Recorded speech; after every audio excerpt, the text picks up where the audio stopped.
Salut à tous et bienvenue dans ce nouveau cadre d'enregistrement, un petit jardin privé dans lequel on n'a pas du tout le droit d'enregistrer, mais c'est pas grave.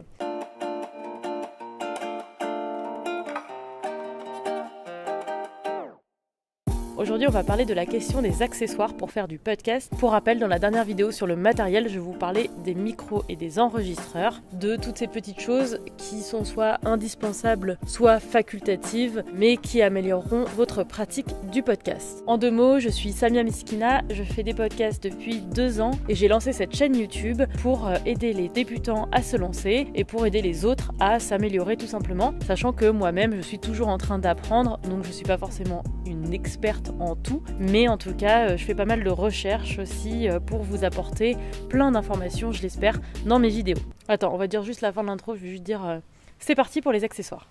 Premier accessoire indispensable, je sais même pas si on peut appeler ça un accessoire à ce stade, tellement c'est vraiment indispensable.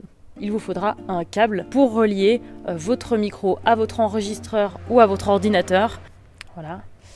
Il existe énormément de câbles sur le marché pour relier les micros XLR. Il y a aussi plein d'autres types de micros, mais c'est le plus courant. Donc si vous allez par exemple sur un site comme Thomann, vous allez en trouver plein de modèles et de plein de tailles différentes. Je vais juste vous donner le modèle que j'utilise pour celui-là. En fait, c'est un modèle de 1,5 m. Je pense que c'est pas forcément nécessaire d'avoir un câble beaucoup plus long. C'est-à-dire que vous allez en trouver de 10 mètres par exemple.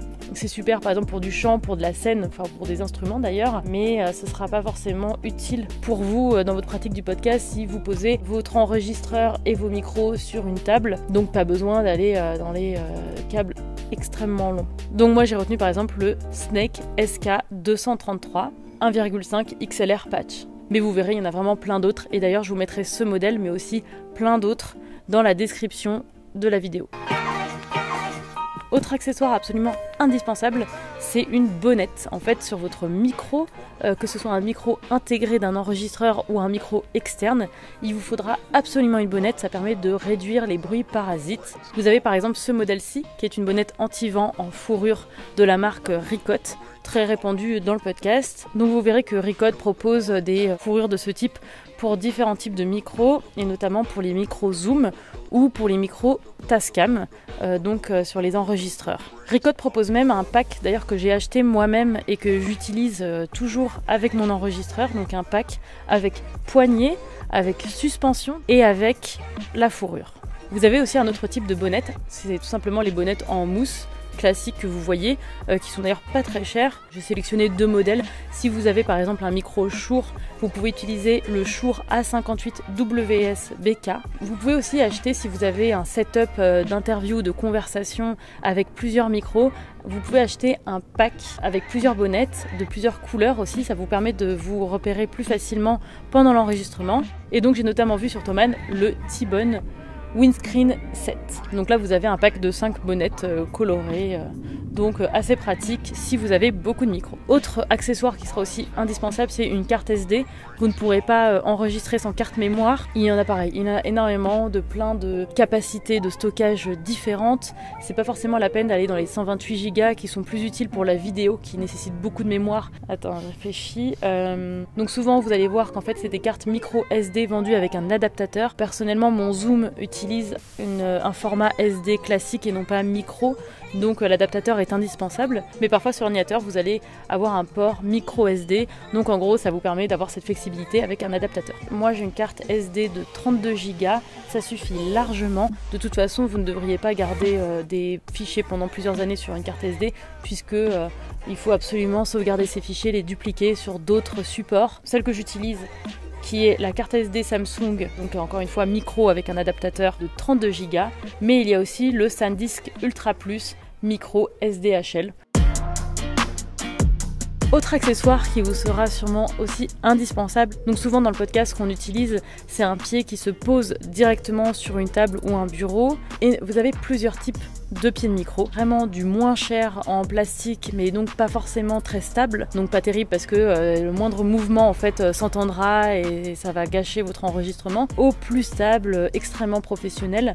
Donc moi ce que je vous propose c'est un pied de micro que moi j'utilise très régulièrement, donc c'est avec un socle en fonte. Personnellement celui que j'ai c'est le KM 23310 ou 23310 ou je ne sais pas, mais il y a aussi d'autres types de micros qui sont des bras articulés. J'ai eu l'occasion d'en tester un, c'est hyper pratique parce que c'est super stable.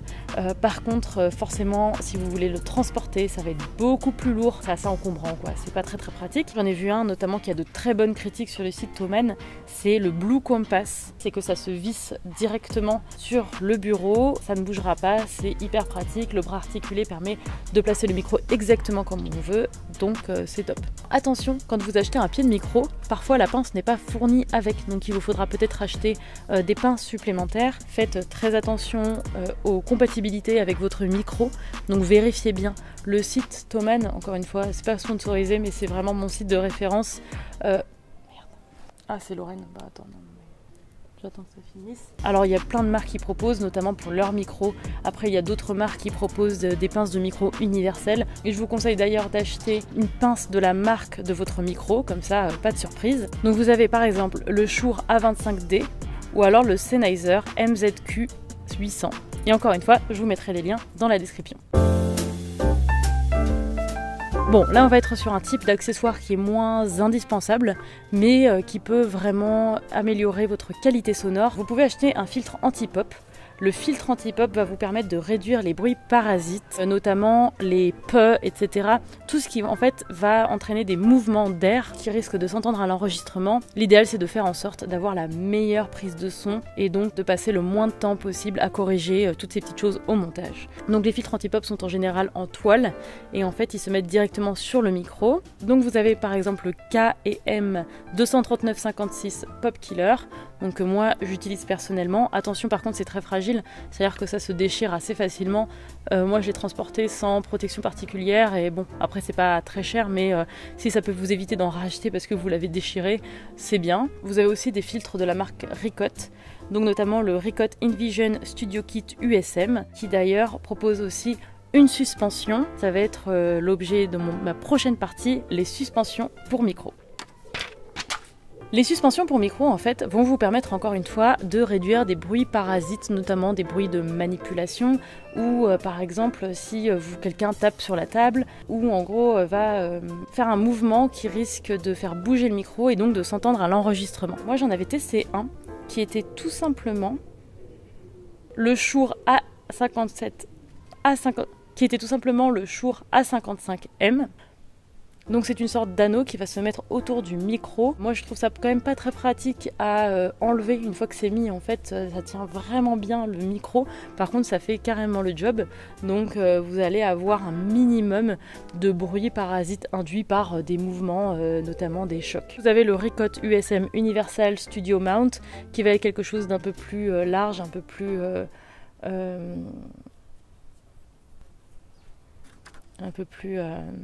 plus gros tout simplement, ou le T-Bone SSM5. Ceux dont je vous parle seront dans la description de cette vidéo. Donc pour moi c'est un achat qui est vraiment très important. Si vous utilisez un enregistreur, il y a aussi des suspensions adaptées à vos enregistreurs, notamment de la marque Ricotte. Je vous en ai parlé pour le pack avec la bonnette, donc c'est quelque chose qui est hyper pratique.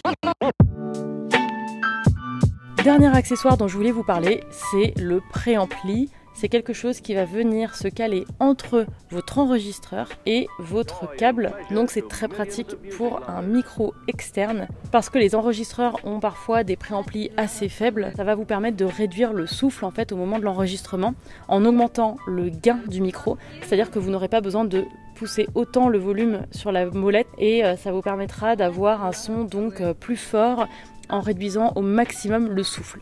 Donc c'est quelque chose que moi je n'ai pas utilisé jusqu'à il y a à peu près une semaine. C'est là que j'ai acheté mon premier préampli externe. Pour moi ça m'a changé la vie, ça permet de réduire énormément le bruit de souffle et ça permet de se prendre moins la tête au moment du montage. Moi celui que j'ai acheté c'est le Dynamite DM1 de SE Electronics, mais vous avez aussi un autre qui est souvent recommandé et qui est le Triton Audio Fathead.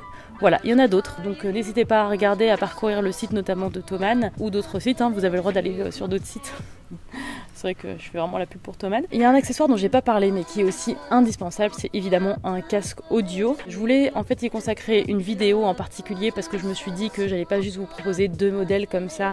Les casques c'est vraiment assez complexe, il y en a de plein de sortes. Vous avez des casques fermés, des casques ouverts. Donc c'est quelque chose que je voulais aborder dans une vidéo séparée. Voilà, j'espère que cette vidéo vous aura été utile. N'hésitez pas à me mettre vos questions en commentaire. Si je ne peux pas y répondre, j'irai demander à quelqu'un qui est spécialiste, donc notamment un ingé son ou une ingé son. N'hésitez pas aussi à me dire quels accessoires vous avez, si vous avez une marque, un modèle de prédilection. Ça pourra peut-être intéresser aussi tout le monde. Et n'oubliez pas surtout de vous abonner à cette chaîne, à partager autour de vous. Et moi je vous dis à la semaine prochaine. Faut que je rigole. Attends.